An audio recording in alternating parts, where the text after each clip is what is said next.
Monga sir ਦੀ math class ਦੇ ਵਿੱਚ ਤੁਹਾਡਾ ਸਾਰਿਆਂ ਦਾ ਸਵਾਗਤ ਹੈ। ਸਕਰੀਨ ਤੇ ਤੁਸੀਂ ਵੇਖ ਰਹੇ ਹੋ ਜਮਾਤ 9ਵੀਂ ਅਧਿਆਏ ਰੇਖਾਵਾਂ ਅਤੇ ਕੋਣ ਯਾਨੀ ਕਿ ਲਾਈਨਸ ਐਂਡ ਐਂਗਲਸ ਵਿਭਾਗ ਵੱਲੋਂ ਭੇਜੀ ਵਰਕਸ਼ੀਟ ਨੰਬਰ 6। ਆਪਾਂ ਇਸ ਵਰਕਸ਼ੀਟ ਦੇ ਇਸ ਵੀਡੀਓ ਲੈਕਚਰ ਦੇ ਵਿੱਚ ਪਹਿਲੇ 8 ਪ੍ਰਸ਼ਨਾਂ ਤੇ ਚਰਚਾ ਕਰਦੇ ਹਾਂ। ਕੁਐਸਚਨ ਨੰਬਰ 1, ਘੱਟ ਤੋਂ ਘੱਟ ਡੈਸ਼ ਬਿੰਦੂਆਂ ਨਾਲ ਸਿੱਧੀ ਰੇਖਾ ਖਿੱਚੀ ਜਾ ਸਕਦੀ ਹੈ। A straight line can be drawn with at least dash points। ਇੱਥੇ ਹੋਏਗਾ ਦੋ ਬਿੰਦੂ ਸਾਡੇ ਕੋਲੇ ਕੋਈ ਵੀ ਹੋਣ, ਅਸੀਂ ਉਹਨਾਂ ਤੋਂ ਇੱਕ ਸਿੱਧੀ ਰੇਖਾ ਜਿਹੜੀ ਆ ਉਹ ਡਰਾ ਕਰ ਸਕਦੇ ਹਾਂ। ਇੱਥੇ ਸਾਡੇ ਕੋਲੇ ਆ ਜਾਏਗਾ 2 points। ਕੁਐਸਚਨ ਨੰਬਰ 2, ਖਾਲੀ ਥਾਵਾਂ ਭਰੋ, ਫਿਲ ਇਨ ਦ ਬਲੈਂਕਸ। ਇੱਥੇ ਸਾਡੇ ਕੋਲੇ ਸਭ ਤੋਂ ਉੱਪਰ ਉਦਾਹਰਨ ਦੇ ਤੌਰ ਤੇ ਇੱਕ ਕੋਣ ਬਣਾਇਆ ਹੈ। ਉਹ ਕੋਣ ਹੈ ਐਕਸ ਤੇ ਜਿਹਦੀ ਕਿਸਮ ਹੈ ਨਿਊਨ ਕੋਣ ਯਾਨੀ ਕਿ ਐਕਿਊਟ ਐਂਗਲ। ਇਸ ਦੇ ਹੇਠਾਂ ਇੱਕ ਕੋਣ ਬਣਿਆ ਹੈ, ਉਹ ਕੋਣ ਦਾ ਨਾਮ ਹੈ ਵਾਈ। ਉਹਦੀ ਡਿਗਰੀ ਦੇ ਵਿੱਚ ਮਾਪ 90 ਡਿਗਰੀ ਹੈ। ਆਪਾਂ ਉਹਦੀ ਕਿਸਮ ਲਿਖਣੀ ਹੈ, ਕਿਸਮ ਹੋਏਗੀ ਸਮਕੋਣ, ਅੰਗਰੇਜ਼ੀ ਚ ਆਪਾਂ ਕਹਾਂਗੇ ਰਾਈਟ ਐਂਗਲ। ਇਸੇ ਤਰ੍ਹਾਂ ਇੱਕ ਹੋਰ ਕੋਣ ਹੈ, ਉਸ ਕੋਣ ਦਾ ਮਾਪ ਜਿਹੜਾ ਹੈ ਕੋਣ Z ਦਾ, ਉਹ greater then 90 degree less than 180 degree. ਤਾਂ ਦਿਸ ਐਂਗਲ ਇਜ਼ obtuse ਐਂਗਲ, ਜਿਹਨੂੰ ਅਸੀਂ ਅਦਿੱਖ ਕੋਣ ਕਹਿੰਦੇ ਆ, ਅੰਗਰੇਜ਼ੀ ਚ ਅਸੀਂ ਕਹਾਂਗੇ obtuse ਐਂਗਲ। ਇਸੇ ਤਰ੍ਹਾਂ ਇੱਕ ਹੋਰ ਕੋਣ ਹੈ, ਦੋ ਉਲਟ ਦਿਸ਼ਾਵੀ ਕਿਰਨਾਂ ਨਾਲ ਆ ਅੱਧਾ ਚੱਕਰ ਬਣਿਆ ਹੋਇਆ, ਇਸ ਨੂੰ ਸਰਲ ਕੋਣ ਕਿਹਾ ਗਿਆ, ਅੰਗਰੇਜ਼ੀ ਚ ਆਪਾਂ ਇਹਨੂੰ ਸਟ੍ਰੇਟ ਐਂਗਲ ਕਹਿੰਦੇ ਆ।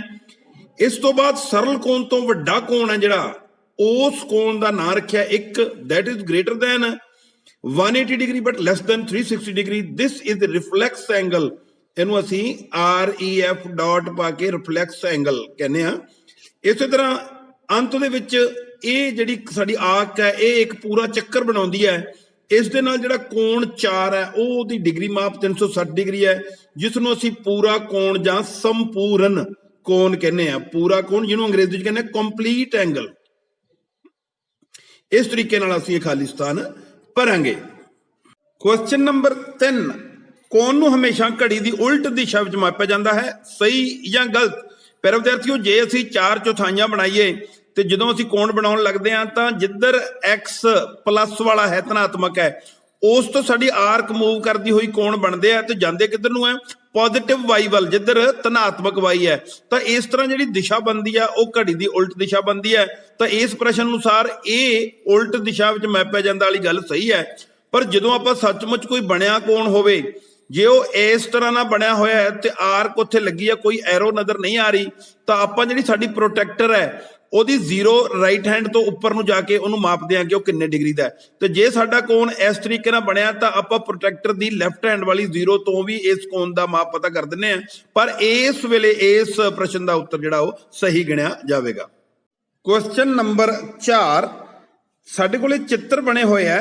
ਇੱਕ ਇਹ ਸਮਕੋਣ ਹੈ ਜਿਹਦੇ ਵਿੱਚ ਦੀ ਇੱਕ ਕਿਰਨ ਜਾਂਦੀ ਹੈ, ਜਿਹਦੇ ਨਾਲ 2 ਨਿਊਨ ਕੋਣ ਬਣਦੇ ਆ। ਉਸ ਤੋਂ ਬਾਅਦ ਇੱਕ B ਜਿਹੜਾ ਇਹ ਅਲੱਗ ਤੋਂ ਚਿੱਤਰ ਬਣਾਇਆ ਹੋਇਆ ਹੈ, ਇੱਕ ਇਹ ਵਾਲਾ ਅਲੱਗ ਤੋਂ ਚਿੱਤਰ ਬਣਾਇਆ ਹੋਇਆ ਹੈ। ਇਹ ਕੋਣ ਜਿਹੜਾ ਹੈ 40 ਡਿਗਰੀ ਦਾ, ਇਹ ਕੋਣ 50 ਡਿਗਰੀ ਦਾ। ਇਹਦੇ ਚ x ਲਿਖਿਆ, ਇਹਦੇ ਚ y, ਤੇ ਪੁੱਛਿਆ ਕੀ ਗਿਆ? ਕੋਣ x ਅਤੇ ਕੋਣ y ਡੈਸ਼ ਐਂਗਲ। ਪਿਆਰੇ ਵਿਦਿਆਰਥੀਓ, ਜਦੋਂ ਤਾਂ ਆਪਾਂ ਗੱਲ ਇੱਥੇ ਕਰਦੇ ਹਾਂ ਤਾਂ ਇਸ ਵੇਲੇ ਇਹ x ਤੇ y ਜਿਹੜੇ ਹੈ ਦੋਨੇ ਲਾਗਵੇਂ ਕੋਣ ਵੀ ਕਹੇ ਜਾ ਸਕਦੇ ਹੈ। ਜਦੋਂ ਇਹ ਕੋਣ ਅਲੱਗ-ਅਲੱਗ ਹੈ ਤਾਂ ਇਹ ਦੋਨਾਂ ਦਾ ਨਾਪ ਜਿਹੜਾ ਹੈਗਾ 90 ਡਿਗਰੀ ਤੋਂ ਘੱਟ ਹੈ, ਇਹ ਨਿਊਨ ਕੋਣ ਵੀ ਕਿਹਾ ਜਾ ਸਕਦਾ ਇਹਨਾਂ ਨੂੰ। ਪਰ ਇੱਥੇ x ਤੇ y ਦੋਹਾਂ ਦਾ ਜੋੜ ਹੈ ਜਿਹੜਾ ਉਹ 90 ਡਿਗਰੀ ਹੈ, ਇਹਨਾਂ ਨੂੰ ਪੂਰਕ ਕੋਣ ਵੀ ਕਿਹਾ ਜਾ ਸਕਦਾ ਹੈ। ਪਰ ਇਸ ਵੇਲੇ ਜਿਹੜਾ ਹੈਗਾ, ਜੇ ਇਹਨਾਂ ਨੇ ਗੱਲ ਜੋੜੇ ਦੀ ਕੀਤੀ ਹੋਈ ਤਾਂ ਆਪਾਂ ਕਹਿੰਦੇ ਵੀ ਇਹ ਪੂਰਕ ਕੋਣਾਂ ਦਾ ਜੋੜਾ ਹੈ। ਤਾਂ ਤੁਸੀਂ ਇਹਨਾਂ ਨੂੰ ਨਿਊਨ ਕੋਣ ਵੀ ਲਿਖ ਸਕਦੇ ਹੋ, ਕਿਉਂਕਿ 90 ਡਿਗਰੀ ਤੋਂ ਘੱਟ ਨੇ ਇਹ। x ਵੱਖਰਾ ਤੇ y ਵੱਖਰਾ ਆਰ ਐਕਿਊਟ ਐਂਗਲਸ, ਨਿਊਨ ਕੋਣ। ਜੇ ਪੁੱਛਿਆ ਹੁੰਦਾ ਇਹ ਕਿਹੜੇ ਕੋਣਾਂ ਦਾ ਜੋੜਾ, ਫਿਰ ਆਪਾਂ ਕਹਿੰਦੇ ਇਹ ਪੂਰਕ ਕੋਣਾਂ ਦਾ ਜੋੜਾ ਹੈ। ਇਸੇ ਹੀ ਪ੍ਰਸ਼ਨ ਦੇ ਦੂਸਰੇ ਭਾਗ ਦੇ ਵਿੱਚ ਕੋਣ ਵੱਖਰੇ ਵੱਖਰੇ ਨੇ, ਇੱਕ x ਹੈ ਇੱਕ y ਹੈ, ਪਰ ਜ਼ਿਕਰ ਕੀਤਾ ਹੈ ਕੋਣ x ਪਲੱਸ ਕੋਣ y ਬਰਾਬਰ 180 ਡਿਗਰੀ, ਯਾਨੀ ਕਿ ਦੋਹਾਂ ਦੇ ਜੋੜ ਦੀ ਗੱਲ ਕੀਤੀ ਹੈ। ਦੋਹਾਂ ਦਾ ਜੋੜ ਜੇ 180 ਡਿਗਰੀ ਹੋਵੇ ਤੇ ਉਹ ਦੋਨੇ ਕੋਣ ਭਾਵੇਂ ਪਾਸੇ ਪਾਸੇ ਵੀ ਪਏ ਹੋਣ ਤਾਂ ਵੀ ਆਪਾਂ ਉਹਨਾਂ ਨੂੰ ਕਹਿ ਸਕਦੇ ਹਾਂ ਕਿ x ਤੇ y ਦੋ ਜਿਹੜੇ ਕੀ ਹੈ ਸੰਪੂਰਕ ਕੋਣ ਹਨ, ਸੰਪੂਰਕ ਕੋਣ ਹਨ। ਵੈਸੇ ਇੱਕ ਅਧਿਕ ਹੈ ਤੇ ਇੱਕ ਨਿਊਨ ਹੈ, ਦੋਹਾਂ ਦਾ ਜੋੜ 180 ਹੈ ਤਾਂ ਉਹ ਕੀ ਹੈ ਸੰਪੂਰਕ ਕੋਣ ਹਨ। ਜੇ ਦੋਹੇ ਨਾਲ ਜੁੜ ਜਾਂਦੇ ਲਾਗਵੇਂ ਹੁੰਦੇ ਤਾਂ ਫਿਰ ਉਹਨੂੰ ਲਾਗਵੇਂ ਵੀ ਕਹਿ ਸਕਦੇ ਆ, ਰੇਖੀ ਕੋਣਾਂ ਦਾ ਜੋੜਾ ਵੀ ਕਹਿ ਸਕਦੇ ਆ ਜਿਨ੍ਹਾਂ ਦਾ ਜੋੜ 180 ਡਿਗਰੀ ਹੁੰਦਾ ਹੈ। ਇਸੇ ਦਾ ਹੀ ਤੀਸਰਾ ਭਾਗ ਹੈ, ਇੱਕ ਰੇਖਾ ਹੈ ਏਸੀ, ਉਹਦੇ ਉੱਤੇ BD ਕਿਰਨ ਖੜੀ ਹੈ, ਕੋਣ x ਤੇ y ਬਣਦੇ ਆ। ਹੁਣ ਇਹ ਲਾਗਵੇਂ ਕੋਣ ਵੀ ਨੇ, ਰੇਖੀ ਜੋੜਾ ਵੀ ਬਣਾਉਂਦੇ ਨੇ ਤੇ ਦੋਹਾਂ ਦਾ ਜੋੜ 180 ਹੋਣ ਕਰਕੇ ਇਹਨਾਂ ਨੂੰ ਸੰਪੂਰਕ ਕੋਣਾਂ ਦਾ ਜੋੜਾ ਵੀ ਕਿਹਾ ਜਾ ਸਕਦਾ। ਆਪਾਂ ਦੋ ਖਾਲੀ ਸਥਾਨ ਭਰਾਂਗੇ, x ਤੇ y ਐਡਜੇਸੈਂਟ, ਜਿਹਨੂੰ ਅਸੀਂ ਕਹਿੰਦੇ ਆ ਲਾਗਵੇਂ, ਲਾਗਵੇਂ ਕੋਣ ਹਨ ਤੇ ਇਹ ਦੋਨਾਂ ਦਾ ਜੋੜ 180 ਹੈ। ਇਹਨਾਂ ਨੂੰ ਆਪਾਂ ਸਪਲੀਮੈਂਟਰੀ, ਜਿਹਨੂੰ ਅਸੀਂ ਪੰਜਾਬੀ ਚ ਸੰਪੂਰਕ ਕੋਣ ਕਹਿੰਦੇ ਆ। ਤੇ ਇੱਥੇ ਯਾਦ ਰੱਖਿਓ ਕਿ ਇਹ ਜੋੜਾ ਜਿਹੜਾ ਰੇਖੀ ਕੋਣਾਂ ਦਾ ਜੋੜਾ ਵੀ ਅਖਵਾਉਂਦਾ ਹੈ। ਕੁਐਸਚਨ ਨੰਬਰ 5, ਦੋ ਰੇਖਾਵਾਂ AB ਅਤੇ CD ਆਪਸ ਵਿੱਚ ਕੱਟਦੀਆਂ ਹੈ। ਸਾਨੂੰ ਪਤਾ ਹੈ ਕਿ ਦੋ ਕਾਟਵੀਆਂ ਰੇਖਾਵਾਂ ਨਾਲ ਕੋਣਾਂ ਦੇ ਜਿਹੜੇ ਜੋੜੇ ਬਣਦੇ ਆ, ਜਿਵੇਂ x ਤੇ y ਹੈ, P ਤੇ Q ਹੈ, ਇਹਨਾਂ ਨੂੰ ਅਸੀਂ ਸਿਖਰ ਸਨਮੁਖ ਕੋਣਾਂ ਦੇ ਜੋੜੇ ਕਹਿੰਦੇ ਆ, ਯਾਨੀ ਕਿ ਵਰਟੀਕਲ ਆਪੋਜ਼ਿਟ ਐਂਗਲਸ। ਚਿੱਤਰ ਵਿੱਚ P is equal to Q ਕਿਉਂ? ਕਿਉਂਕਿ these are vertical opposite angles। x equal to y, ਇਹ ਵੀ ਵਰਟੀਕਲ ਆਪੋਜ਼ਿਟ ਐਂਗਲ, ਕਿਉਂਕਿ ਸਿਖਰ ਸਨਮੁਖ ਕੋਣਾਂ ਦਾ ਜੋੜਾ ਜਿਹੜਾ ਹੈ ਇਹ ਬਰਾਬਰ ਹੁੰਦਾ ਹੈ। ਹੁਣ ਜਿਵੇਂ ਕਿ P and Q are equal, ਇਸੇ ਤਰ੍ਹਾਂ x and y are also equal।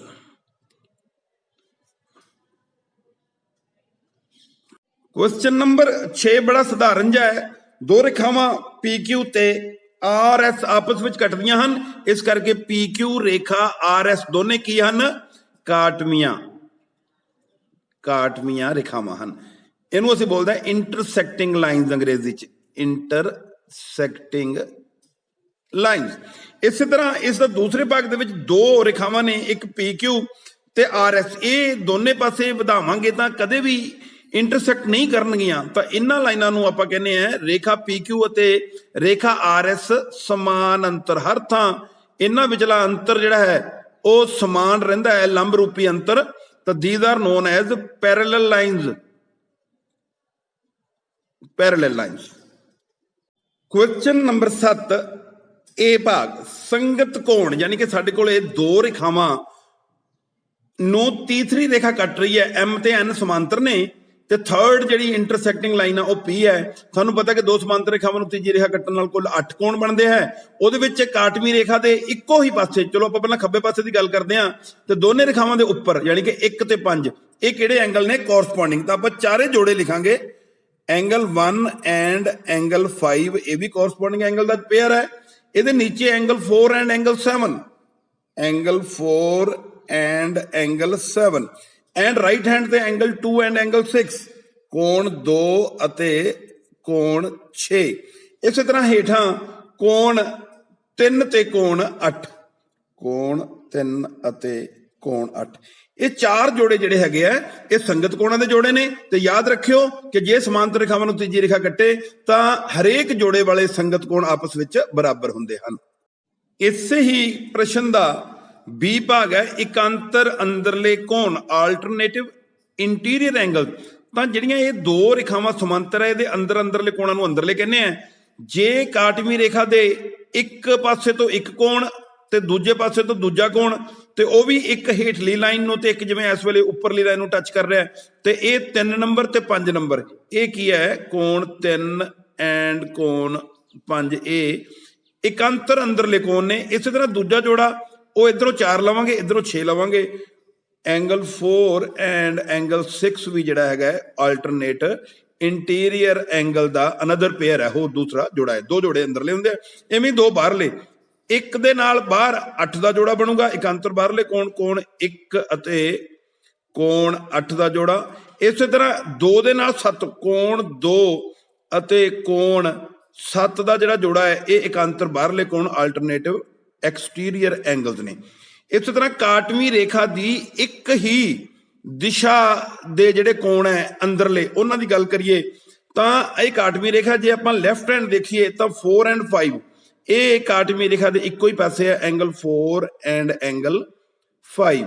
ਇਸ ਤਰ੍ਹਾਂ ਜੇ ਸੱਜੇ ਪਾਸੇ ਇਸ ਚਿੱਤਰ ਦੇ ਅਨੁਸਾਰ ਆਈਏ ਤਾਂ ਐਂਗਲ 3 ਐਂਡ ਐਂਗਲ 6 ਇਹ ਕਾਟਵੀਂ ਰੇਖਾ ਦੇ ਇੱਕ ਹੀ ਪਾਸੇ ਦੇ ਅੰਦਰਲੇ ਕੋਣ ਹਨ।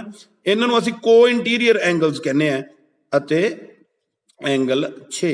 ਪਿਆਰੇ ਵਿਦਿਆਰਥੀਓ, ਜੇ ਰੇਖਾਵਾਂ ਸਮਾਨਾਂਤਰ ਹੈ, ਤੀਜੀ ਕਾਟਵੀਂ ਹੈ ਤਾਂ ਸੰਗਤ ਕੋਣ ਆਪਸ ਵਿੱਚ ਜੋੜਿਆਂ ਦੇ ਅਨੁਸਾਰ ਬਰਾਬਰ ਹੁੰਦੇ ਆ। ਇਕਾਂਤਰ ਅੰਦਰਲੇ ਕੋਣਾਂ ਦਾ ਜੋੜੇ ਦੇ ਕੋਣ ਦਾ ਸਮਾਨ ਮਾਪ ਹੁੰਦਾ ਹੈ। ਇਕਾਂਤਰ ਬਾਹਰਲੇ ਕੋਣਾਂ ਦਾ ਜਿਹੜਾ ਜੋੜਾ ਹੈ ਉਹਦੇ ਕੋਣਾਂ ਦਾ ਵੀ ਮਾਪ ਸਮਾਨ ਹੁੰਦਾ ਹੈ। ਪਰ ਇੱਕ ਪਾਸੇ ਦੇ ਅੰਦਰਲੇ ਕੋਣ ਹੁੰਦੇ ਆ ਉਹ ਜਿਹੜਾ ਜੋੜਾ ਬਣਦਾ ਉਹਨਾਂ ਦਾ ਜੋੜ ਹਮੇਸ਼ਾ ਹੀ 180 ਹੁੰਦਾ ਹੈ, ਯਾਨੀ ਕਿ ਉਹ ਸਪਲੀਮੈਂਟਰੀ ਹੁੰਦੇ ਆ।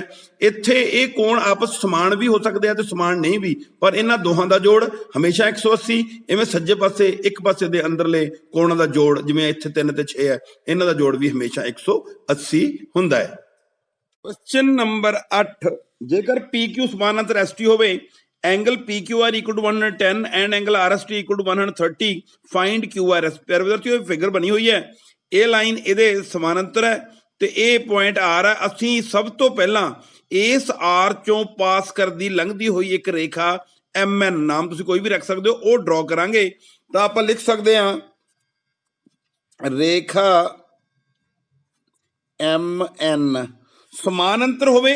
ਪੁਰਾਣੀਆਂ ਜੋ ਦੋ ਰੇਖਾਵਾਂ ਸੀ ਉਹ ਕਿਹੜੀਆਂ ਸੀਗੀਆਂ? PQ ਜਿਹੜੀ ਕਿ ਪਹਿਲਾਂ ਹੀ ਸਮਾਨਾਂਤਰ ਹੈ ST ਦੇ,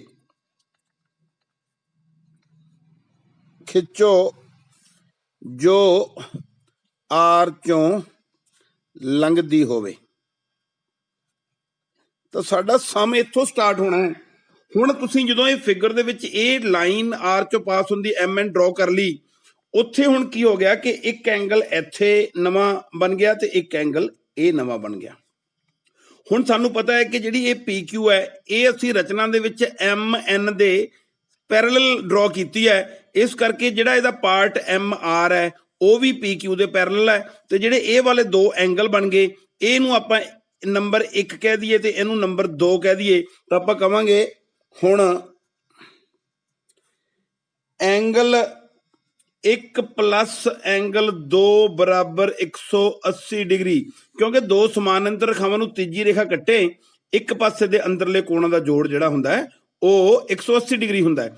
ਇਸ ਤੋਂ ਸਾਨੂੰ ਕੋਣ 2 ਦੀ ਵੈਲਿਊ ਪਤਾ ਲੱਗ ਜੂਗੀ। ਕੋਣ 2 ਬਰਾਬਰ ਹੈ 180 ਡਿਗਰੀ ਮਾਈਨਸ ਜਿਹੜਾ ਇਹ 110 ਡਿਗਰੀ ਹੈ, ਇਹਨੂੰ ਅਸੀਂ ਮਾਈਨਸ ਕਰ ਦਿਆਂਗੇ। ਸਾਡੇ ਕੋਲੇ ਕੋਣ 2 ਦੀ ਵੈਲਿਊ ਜਿਹੜੀ ਹੈ ਉਹ 70 ਡਿਗਰੀ ਯਾਨੀ ਕਿ 70 ਡਿਗਰੀ ਆ ਜਾਊਗੀ। ਆ 2 ਜਿਹੜਾ ਹੈ 70 ਡਿਗਰੀ ਹੈ। ਇਸੇ ਤਰ੍ਹਾਂ ਰਾਈਟ ਹੈਂਡ ਦੇ ਵਿੱਚ ਵੀ ਇਹ ਕੋ ਇੰਟੀਰੀਅਰ ਐਂਗਲ ਬਣ ਰਿਹਾ ਹੈ। ਜਿਹੜਾ ਇਹ ਐਂਗਲ 130 ਹੈ, ਇਹਨੂੰ ਆਪਾਂ 3 ਨੰਬਰ ਕਹਿ ਦਈਏ ਤੇ ਇਹਨੂੰ ਕਹਿ ਦਈਏ 4 ਨੰਬਰ, ਈਜ਼ੀ ਹੋ ਜਾਂਦਾ ਹੈ। ਸਿਮਿਲਰਲੀ ਐਂਗਲ 3 ਪਲੱਸ ਐਂਗਲ 4 ਇਹ ਵੀ ਇੱਕ ਪਾਸੇ ਦੇ ਅੰਦਰਲੇ ਕੋਣ ਹੈ, ਦੋ ਸਮਾਨਾਂਤਰ ਰੇਖਾਵਾਂ ਨੂੰ SR ਕੱਟ ਰਹੀ ਹੈ, ਤਾਂ ਇਹਨਾਂ ਦਾ ਜੋੜ ਵੀ ਜਿਹੜਾ ਹੈਗਾ ਉਹ 180 ਡਿਗਰੀ ਹੋਵੇਗਾ। ਇਸੇ ਤਰ੍ਹਾਂ ਅਸੀਂ ਕੋਣ 4 ਦੀ ਵੈਲਿਊ ਜਿਹੜੀ ਹੈ ਉਹ ਫਾਈਂਡ ਕਰ ਲਾਂਗੇ। ਕਿੱਦਾਂ? 180 ਮਾਈਨਸ 130, 180 ਡਿਗਰੀ ਮਾਈਨਸ 130 ਡਿਗਰੀ ਸਾਡੇ ਕੋਲੇ ਆ ਜਾਏਗਾ 50 ਡਿਗਰੀ। ਕਹਿਣ ਦਾ ਮਤਲਬ ਇਹ ਹੈ ਵੀ ਇਹ 4 ਨੰਬਰ ਅਸੀਂ ਫਾਈਂਡ ਕੀਤਾ 50 ਡਿਗਰੀ ਤੇ ਇੱਧਰ ਅਸੀਂ ਫਾਈਂਡ ਕਰ ਲਿਆ 2 ਨੰਬਰ 70 ਡਿਗਰੀ। ਹੁਣ ਐਕਚੁਅਲੀ ਕੁਐਸਚਨ ਦੇ ਵਿੱਚ ਆਹ ਵਾਲਾ ਐਂਗਲ ਹੈ, ਇਹ ਫਾਈਂਡ ਕਰਨਾ ਸੀ। ਇਹ ਕਿਹੜਾ ਹੈ? QRS। ਨਾਓ ਐਂਗਲ QRS ਉਹਦੇ ਚ ਐਡ ਕਰ ਦਈਏ ਐਂਗਲ 70 ਡਿਗਰੀ, ਉਹਦੇ ਚ ਐਡ ਕਰ ਦਈਏ 50 ਡਿਗਰੀ, ਤੇ ਇਹ ਤਿੰਨੇ ਐਂਗਲ ਦਾ ਸਮ ਕੀ ਹੋਊਗਾ? 180 ਡਿਗਰੀ। ਕਿਉਂਕਿ ਇੱਕੋ ਲਾਈਨ ਤੇ 1 2 3 ਐਂਗਲ ਬਣੇ ਆ ਤੇ ਉਹਨਾਂ ਦੇ ਨਾਲ ਅੱਧਾ ਚੱਕਰ ਬਣਦਾ ਹੈ, ਯਾਨੀ ਕਿ ਤਿੰਨਾਂ ਦਾ ਸਮ ਜਿਹੜਾ 180 ਡਿਗਰੀ ਹੈ। ਹੁਣ ਅਸੀਂ ਕੋਣ QRS ਅਸੀਂ ਫਾਈਂਡ ਕਰਨਾ ਹੈ। ਇਹਨਾਂ ਦੋਨਾਂ ਦੀ ਐਡੀਸ਼ਨ ਰਾਈਟ ਹੈਂਡ ਤੇ ਜਾਊਗੀ, 180 ਡਿਗਰੀ ਉਧਰ ਜਾ ਕੇ 120 ਡਿਗਰੀ ਮਾਈਨਸ ਹੋ ਗਏ, ਯਾਨੀ ਕਿ ਐਂਗਲ QRS ਜਿਹੜਾ ਹੈ ਉਹ 60 ਡਿਗਰੀ ਆ ਗਿਆ। ਤੁਹਾਡਾ ਇਹ ਐਂਗਲ ਜਿਹੜਾ ਹੈਗਾ ਉਹ 60 ਡਿਗਰੀ ਹੈ।